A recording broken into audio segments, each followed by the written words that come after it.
네, 김부겸 국무총리 나와 있습니다. 어서 오십시오. 네, 안녕하십니까. 네, 안녕하세요. 네. 아유, 코로나 상황이 급박해서 바로 질문을 좀 드리겠습니다. 예. 자, 거리두기 4단계 적용이 어제부터 시작이 됐습니다. 네. 대통령은 짧고 굵게 끝내겠다 이런 약속을 하셨는데, 그런데 전문가들은 2달은 갈 거다 이런 전망도 나옵니다. 2주 안에 이게 끝날 수 있겠습니까? 아니면 더 길어질 수도 있습니까? 지금 워낙 수도권에서 번지고 있는 이 확산세, 네. 이거는 빨리 끊어야 되기 때문에 이렇게 정말 긴급 조치를 한 거고요. 네. 많은 전문가들 이야기는 뭐 바로 푹 꺾이지는 않고, 네. 그러나 서서히 말하자면 잡히는 모습들이 보일 거다. 그 과정에서 문제는 네. 백신 접종의 속도를 내므로써 네. 전체적으로 이 상황을 안정시켜야 한다. 그렇게 다들 말씀하고 계시죠. 그러면 2주 뒤에 끝날 거다 말 거다를 지금 예측하기가 쉽지 않습니까? 아니, 그러니까 지금 이 4단계라는 이 네. 아주 극단적 조치를 계속할 수 있을 건가 없을 건가 하는 문제가 남는데, 그건 저희들이 한 일주일 후부터는 거의 적어도 오전 오후 네. 시간대별로 쭉 체크를 하면서 네. 요 흐름, 그다음에 그 흐름에서 나타난 여러 가지 이 타인에게 감염하거나 전파시키는 그런 게 어느 정도인지 이런 전문가들의 견해를 가지고 계속 분석을 할 겁니다. 네. 그러면 7, 8월 여름 휴가, 9월 추석 이런 거에 다 관심들이 많은데요. 좀 어떻습니까? 좀 계획을 세울 수 그래서 있을까요? 이런 와중에 국민들께 그런 네. 말씀을 참 뭐라고 말씀드리기 어렵습니다만, 철저하게 개인 방역은 네. 지켜주시는 건 기본이고요. 그다음에 피서지에 가더라도 그 지역 내에서도 그 지역별로 여러 가지 이렇게 방역에 대한 조치가 있을 겁니다. 거기에 충실히 따라 주십사, 그렇게 요청드립니다. 네. 방금 전에 이제 백신 얘기를 하셨는데 7월 들어서 이 백신이 접종이 늘어나질 않고 있습니다. 언제쯤 이게 확 들어올까요?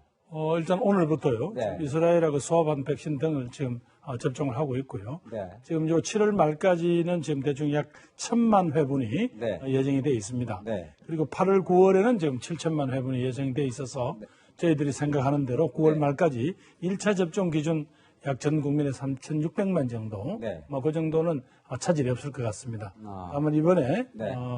50대에서 예약을 받는 과정에서 네. 또 이 전문가들의 고집스러움, 말하자면 완벽하지 않으면 말하자면 조금 텀을 두고 예약을 받아야 한다는 네. 그 내용들이 미리 국민들에게 공지되지 못함으로써 혼란을 드는 데는 죄송한데요. 바로 내일 저희 중대본이 열립니다. 거기서 가능한 한 빨리 또 예약 50대 후반에 있어서 예약을 개시하도록 하겠습니다. 그러니까요. 지금 50대 후반 이야기를 하셨는데 사실은 엿새 동안 이제 예약을 받는 줄 알았는데 예. 하루도 안 돼서 이제 끝나버렸어요. 이게 선착순이 돼버렸는데 그래서 이 물량이 없는데 왜 이렇게 아니, 물량이 예약을 없는 게 받았나? 아니고, 네. 예를 들면 그분들은 전문가들이니까 네. 확실하게 말하자면 이제 손에 잡혔을 때만 하는 거예요. 네. 지금까지 그 제약사하고의 관계로 보면 네. 분명히 약속이 늘 지켜져 왔거든요. 네. 그리고 7월 31일 날 4차분이 네. 도입되게 돼 있는데 네. 그 4차분을 도입을 해서 품질 검사를 하고 마지막에 네. 최종적으로 접종을 할 수 있는 상태까지 가는 데는 또 시간이 걸리는 겁니다. 네. 그래서 이 질병청 관계자들 생각에는 그 기간 동안을 생각을 해서 1차를 예약을 받고 네. 조금 텀을 두고 2차를 받으려고 그랬다는 거예요. 아. 그런데 이분들은 이제 선한 의지지만 적어도 국민들에게 그런 내용을 상세하게 미리 말씀을 못 드려서 오는 국민들한테 불편 또 여러 가지 불신을 드린 데 대해서는 저희들이 사과를 드립니다. 근데 그 말씀은 그러니까 물량은 어차피 물량은 다 확보가 되어 있는 되어 건데 있는데 그걸 나눠서 하는 거를 국민한테 제대로 공지를 그러면서 못한 탓이 있다. 예약을 받는 기간들을 네. 조금 텀을 두고 하려고 생각했던 모양인데 네. 그거를 국민의 입장에서 생각을 못하고 네. 자기들이 말하자면 방역 행정을 하는 자신들이 조금 쉽게 생각한 것 같고, 이 점에 대해서는 내일 저희들이 중대본에서 이 내용들을 정확하게 밝히고 향후 일정을 국민들에게 정확하게 공지를 해서 착오가 없도록 하겠습니다. 그럼 다음 주에 이제 50대 초반도 예약을 받게 되잖아요. 네, 그건 뭐 정상적으로 그럼 되거나. 50대 후반, 초반 다 다음 주에 예정대로 이 예약을 받게 되는 겁니까? 예약이 50대 후반에 대한 예약은 바로 네. 이 금주 중에도 네. 시행이 될 수 있도록 땡겨 보겠습니다. 그러니까 물량에는 전혀 차질이 전혀 없다. 없습니다. 예. 네. 그러면 이건 어떻습니까? 이 자정부터 매번 네. 밤에 기다렸다가 몇 시간씩 이걸 광클이라고 하는데 그렇게 해야만 되는 거예요. 그럴 필요 네. 없습니다. 네. 어차피 이걸 자꾸 선착순인 것처럼 결과적으로 되어버려서 네. 국민들한테 죄송스러운데요. 결국은 그 시기에 다 백신 접종이 되는 겁니다. 네. 그리고 다만 이제 어느 병원에 어떻게 하는 이런 어떤 이제 일종의 한 병원에다 다 몰리면 안 되지 않습니까? 그런 데 대한 몇몇 조정은 있겠지만 적어도 지금 약속한 대로 8월 50대 그때 8월 초순까지죠. 다 접종이 완료될 수 있을 겁니다. 혹시 뭐 예약 방식을 바꾸거나 하진 그럴 계획은 없으십니까? 뭐 요일별로 예약을 받는다든지? 뭐 이제 그렇게 되면 또 좀 더 아마 세세한 문제들이 있을 것 같습니다. 그래서 뭐 저녁에 푹 주무시고 새벽에 하셔도 되고 또 아침에 하셔도 됩니다. 분명히 백신 접종을 다 하실 수 있습니다. 그런데 이제 이 백신 이야기는 7월에 사실 이제 백신이 이제 들어오는 좀 못 들어오는 기간이 있었잖아요. 7월 네, 초 그렇습니다. 중순에. 그런데 굳이 7월부터 이제 거리두기를 완화한다, 뭐 백신 맞으면 좀 뭐 인원 제한 없이 만날 수 있다. 이 얘기를 왜 미리 했냐? 그러니까 결국 뭐 국민들께서 마스크를 쓰고 이렇게 협조해 주신 지가 벌써 1년 반이 돼 가잖아요. 많이 지쳐 계시고 또 제가 오기 전부터 벌써 중대본에서 7월부터는 새로운 거리두기를 적용합니다. 그리고 그 새로운 거리두기에서는 국민들 삶이 조금 더 말하자면 편해지도록 하겠습니다. 이런 약속을 해놓은 게 있었거든요. 그러니까 또 수도권을 제외한 지방에서는 그만큼 또 확진자 숫자도 통제가 되고 있었고 그런 여러 가지를 고려해서 아마 지금쯤 7월달 약속을 지켜야 된다라는 그런 입장이 강했죠. 그래서 이제 제가 이제 백신 접종을 하시고 나면 실외에서는 마스크를 벗을 수 있게 해드리겠습니다. 이런 약속을 드렸는데 6월 말부터 저희들이 보니까 이 상황이 만만치 않은 거예요. 이 확진자 늘어나는 숫자라든가 이런 걸 보니까 결국은 이제 과학자들이 이야기한 대로 사람들의 활동이 늘어나면 이 확진자는 늘어나더라는 아주 냉혹한 그 현실을 본 거죠. 그래서 이건 안 되겠다. 이러다가 통제할 수 없는 상황까지 간다. 통제할 수 없다는 것은 물론 옛날보다는 사망으로 이르거나 중증으로 이르는 것은 확실히 통제가 되고 있습니다. 그럼에도 불구하고 국민들 사이에서 이런 두려움 같은 거 이런 것들은 확실히 이제 끊어내려면 이게 어느 정도 관리가 돼야 되는데 통제가 되고 그 점에서 이러다가 큰일 나겠다 해서 저희들이 사실은 이런 극단적인 조치를 취하게 된 거죠. 그러면 6월에 예측을 실패한 거다 이렇게 보기는 어렵습니까? 정부가? 이렇게 방역을 완화하겠다는 약속은 오래전부터 해왔잖아요. 그것도 역시 국민과의 약속입니다. 그리고 국민들이 또 백신 접종에도 협조를 해주시고 또 무엇보다도 1년 반이나 오랜 동안 국민들의 표감도 표감이지만 또 그 덕분에 우리 골목경제 등 서민경제가 워낙 힘드시니까 그런 부분도 고려 안 할 수 없었습니다. 그럼에도 불구하고 결과적으로 국민들에게 이런 엄혹한 상황을 맞닥뜨리게 해드린 데 대해서는 저희들이 사과를 드렸고 죄송하다는 말씀을 다시 드립니다. 아까 이제 활동량이 늘어났기 때문이다라고 하면서 이제 2030 세대 이야기가 나왔는데 그래서 증상이 없더라도 진단 검사를 다 받아달라라고 이제 조금 부탁을 드렸는데 이걸 두고 이제 야당에서는 2030에게 책임을 떠넘기는 거 아니냐 이렇게 비판을 하는데 어떻게? 뭐 이건 여야의 문제는 아니고요. 뭐 코로나가 여야를 따지겠습니까? 그런 문제는 아니고. 근본적으로 역시 활동량이 많은 20, 30대 분들이 이분들이 본인은 건강하니까 무증상 감염을 많이 일으키는 거예요. 그리고 명확하게 이 확진자 숫자를 보니까 정확하게 비례합니다. 20대가 제일 높고 그다음 30대, 40대 이런 거를 고려했을 때 20, 30대가 조금만 말하자면 활동을 줄여주시면 또 그러면서도 본인도 모르니까 모르는 상태에서 남에게 전파를 하니까 조금 불편하시더라도 선별검사소 같은 데 방문하셔서 한번 검사를 받아주십사.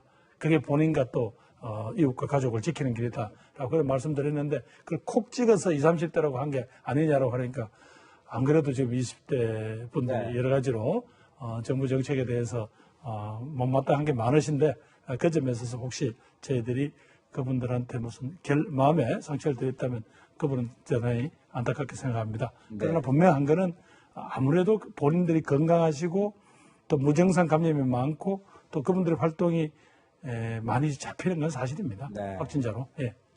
어쨌건 이번 상황에 대해서 이제 오늘 정은경 질병관리청장이 메시지 혼선, 뭐 백신 혼선에 대해서 사과를 했습니다. 야당에서는 또 김호란 청와대 방역기획관 책임을 또 들고 나왔는데 이번 사안에 대해서 누가 뭐 책임져야 한다 이렇게는 보지 않으시는지요? 책임을 지면 중앙재난안전대책본부장인 총리가 책임을 져야죠. 근데 뭐 어느 그 특정 한 사람이 막 전체 방향을 틀고 이럴 수 있는 상황은 아닙니다. 네. 이 끊임없이 각종 자료를 놓고 질병청, 보건복지부, 행정안전부, 또 중대본 각 지자체 여러 전문가들이 모여서 네. 이 상황을 어떻게 해석할 거냐, 지금 필요한 조치가 뭐냐, 또 어떠한 정도 준비를 해야 되느냐, 이런 걸 끊임없이 매일 하고 있습니다. 그래서 무슨 특정한 한두 사람이 뭐 이렇게 방향을 네. 잘못 틀었다든가 이런 것들은 좀 잘못 알려진 겁니다. 일각에서 뭐 정경 질병관리청장한테 전권을 주겠다고는 했지만 정작 뭐 청와대나 정치가 개입해서 정 청장이 이렇게 방역에 더 집중할 수 없게 하는 거 아니냐, 이런 지적에 대해서는 동의하지는 않으시는지요? 전문가로서의 판단은 정인근 청장이 전체적으로 판단에 네. 제일 중요한 어떤 역할을 하시는 건 맞습니다. 네. 근데 이제 또 국정 운영이라는 게 이것만 볼 수는 없지 않습니까? 네. 일본 국민들의 이른바 골목상권, 서민경제, 자영업 하시는 분들의 상황도 또 살펴야 되고, 그런 어떤 어려움이 있기 때문에 어떨 때는 가끔 전문가의 의견대로 못한 부분도 있을 수 있죠. 네. 그럼에도 불구하고 전체적으로 매일매일 이 가치, 국민의 삶을 어떤 형태든지 조금이라도 더 낫게 해줘야 된다는 거하고, 네. 그리고 이 역병, 이 코로나 바이러스를 반드시 잡아야 된다는 것 사이에는 항상 긴장 관계가 있습니다. 자, 이 자영업자들이 이제 해시태그로 살고 싶다, 이런 이제 해시태그를 붙일 만큼 지금 고통이 큰데, 근데 총리께서도 손실은 보상하겠다라고 이야기는 하셨습니다. 예. 근데 이제 민주당 쪽에서는 이제 전 국민 지원금 쪽으로 가닥을 잡는 것 같은데, 그러다 보니까 피해를 본 소상공인에게 이 지원을 집중하는 게 옳지 않느냐, 이런 지적도 나오는데 어떻게 보십니까? 정부는 정확하게 그런 입장에서 네. 추경을 편성을 했습니다. 네. 지금 사실상 거의 1년 이상 고통을 감내하시고 버텨주신 그 자영업 소상공인들 지원이 가장 이번 추경의 중요한 축입니다. 네. 다만 그랬을 때, 그리고 이제 그렇다고 직접 제한하거나 금지 업종 외에 네. 사실은 관광업이라든가 숙박업 등등에서 정말 치명타를 맞은 정말 경영 자체가 어려워지는 이런 업종에 대한 어떤 형태, 그동안 몇 차례 지원이 있었습니다만 네. 많이 부족했다. 또 그런 데 대한 지원이 제일 우선이고요. 네. 그 다음에 이제 나머지 국민들도 모두 다 이 어려운 시기를 버텨왔으니까 네. 그분들에게도 어떤 형태로든지 위로를 하는 그런 게 있어야 되지 않겠냐라는 생각에서 했습니다만 저희들이 넉넉치가 않으니까 재원이 그래서 이제 전 국민을 다 주는 것들은 이제 무리다. 네. 그리고 이 와중에서도 고정적으로 높은 임금을 받는 분들이라든가 이런 분들은 조금 양해가 되지 않겠느냐 해서 저희들은 이제 80% 정도, 그러니까 굳이 따지면 국민소득 4분위까지 네. 5분위로 나누지 않습니까? 그중 4분위까지를 지원하는 것을 저희들이 전체적인 털로 가지고 작성을 해서 보냈죠. 그러면 지금은 소비 진작보다는 피해 지원이 중요하다, 이런 거는 확실하십니까? 저희도 정부도 그런 어떤 관점에서 제출을 했고요. 네. 그리고 또 특별히 전 국민 지원이냐 80% 지원이냐 하는 거는 지금 조금 이런 엄혹한 방역 상황에서는 조금 적절한 토론 주제가 아닌 게 아니냐 이런 생각을 하고 있죠. 학부모들이 워낙 궁금해서 이건 짧게요. 2학기 전면 등교는 지장이 없을 것 같으십니까? 지금? 예, 하도록 해야 합니다. 네. 어쩌다면 그냥 개별 학생 몇몇이 무슨 이런 학습 능력이 네. 혹시 뒤떨어지고 이런 문제가 아니고 이 세대 전체를 우리가 지금 정성껏 보살피지 않으면 네. 나중에 평생 코로나 세대라는 어떤 그런 멍해를 안고 살아야 될지도 모릅니다. 네. 이 친구들이 그냥 단순히 학습이 좀 떨어지는 게 문제가 아니라 친구들하고 어울려야 되고 언어를 배워야 되고 친구들하고 사회성도 만들어야 되고 네. 이런 것들이 지금 전부 중지되어 있지 않습니까? 네. 이거를 보호하기 위해서는 어차피 교육부 총리 같은 분은 입장에 우리가 어떤 일이 있더라도 2학기는 아이들 등교를 시켜야 한다. 그게 우리 세대의 어떤 책무다. 이렇게까지 이야기를 하시거든요. 알겠습니다. 방역도 많지만 좀 다른 주제도 좀 여쭤보겠습니다. 부동산 부분이요. 네. 집값과 전세값이 네. 아직도 안 잡히고 있습니다. 언제쯤 좀 잡힐 거라고 보십니까? 예, 예측을 하실 분명한 수 거는 내일인가요? 아마 우리 네. 이제 요 관련 경제부처 장관들께서도 국민들한테 다시 호소를 하는데 분명히 어떤 난관이 있고 뭐라고 표현하더라도 우리가 약속한 공급 네. 계속 진행합니다. 조금 더 차질이 없습니다. 네. 그리고 오히려 여기저기에서 우리가 활용할 수 있는 걸 통해서 몇천 호씩이라도 지금 현재 계속 공급을 발굴해내고 있습니다. 네. 분명합니다. 그리고 아까 이야기한 부동산을 가지고 무슨 떼돈을 벌 수 있다라고 해왔던 어떤 그런 또 사회적인 그런 분들, 또 이렇게 이야기하는 분들 제가 호소를 드리죠. 네. 분명히 우리가 그냥 뭐 경제부총리나 국토부 장관이 그냥 감으로 부동산 정점에 온 것 같습니다가 아닙니다. 네.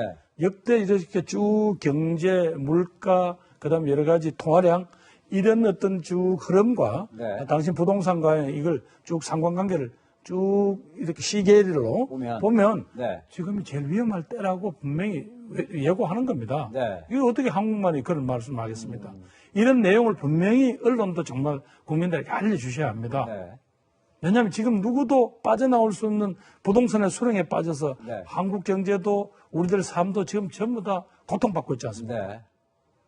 이게 마치 극장에서 제일 앞에 있는 사람이 서서 영화를 보면 모든 사람들이 서서 영화를 봐야 되죠. 네. 지금 그런 딜레마인가 마찬가지인데 그래서 자 네. 공급원은 우리 확실히 책임집니다. 네. 그다음에 여러 가지 투기 요인에 대해서는 여러 가지로 이제 제약을 가해하겠습니다. 네. 그러나 내 평생에 처음으로 한번 집 한 채 마련하겠다. 네. 혹은 뭐 젊은 청년들 이분들은 어떻게 할래?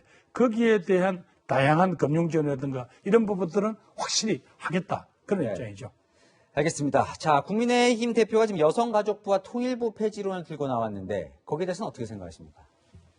뭐 아니 뭐 또 야당 대표가 네. 하신 말을 제가 뭐 행정을 하는 책임자가 말씀드리긴 곤란하지만 네. 아마 이제 여성가족부에 대해서는 뭔가 조금 잘못된 그런 정보를 갖고 계신 게 아닌가 싶습니다. 네. 우리 사회가 이 여성에 대해서 그동안 얼마나 이 폐쇄적이고 여성 차별적인 어떤 그런 문화, 네. 제도를 유지해 왔는지 그런 걸 예를 들면 호주제부터 하나하나 지금 고친 게 여성가족부입니다. 네. 따라서 그 문제는 오해를 안 하셨으면 좋겠고요. 네. 통일부요? 통일부 누가 만들었습니까?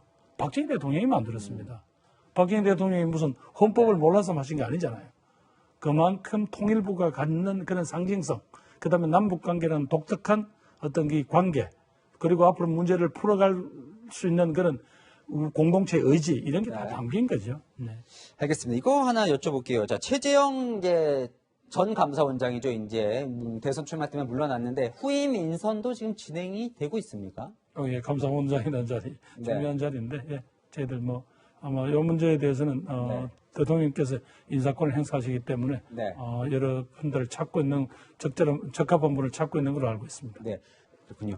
자, 이제 좀 정리를 해야 될 때가 왔는데 오늘 이제 7대 종단 대표 또 네. 만나서 이제 좀 설득도 하셨는데 아니, 시청자분들이 설득이라기보다 네. 호소드렸습니다. 호소. 예, 늘 어려울 때마다 늘 협조를 해주셨거든요. 네. 그래서 이번 기회에 갑자기 사실은 거리두기 4단계라는 이 어찌 보면 국민들한테는 아주 혹독하고 이런 어떤 걸 강요한 셈이 되었는데 네. 그 점에서 우리 종교 지도자들께서 또 국가 전체를 보면 그분들이 큰 어른들 아닙니까? 네. 그분들에게 상황을 설명드리고 조금 국민들께 상황을 좀 잘 좀 이해시켜 주십사 하고 호소드렸습니다. 뭐 마지막으로 짧게 국민들에게도 좀 한 말씀 하시죠. 네.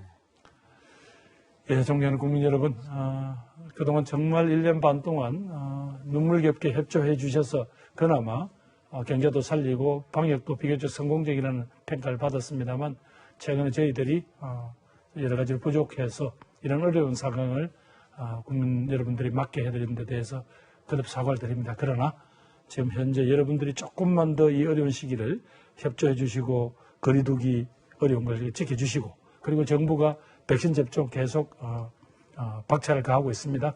적어도 9월 말까지 3,600만 정도가 1차 그리고 11일 중순까지는 전 국민이 2차 접종까지 완료를 하면 지금 영국이나 혹은 이스라엘 또 다른 나라에서 보듯이 마스크를 벗고 다시 우리들의 고결 일상으로 되돌아갈 수 있을 거라고 저는 확신하고 있습니다. 이건 다른 나라도 보여주고 있습니다. 그렇게 되면 코로나는 어찌 보면 그냥 독감 같은 그런 유행병으로 우리 주변에 남아는 있겠지만 우리들의 삶 자체를 파괴하지 못할 겁니다.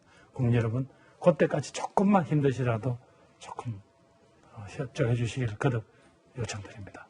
네, 짧게 끝내겠다는 약속을 꼭 지켜주시기 바랍니다. 지금까지 김부겸 국무총리였습니다.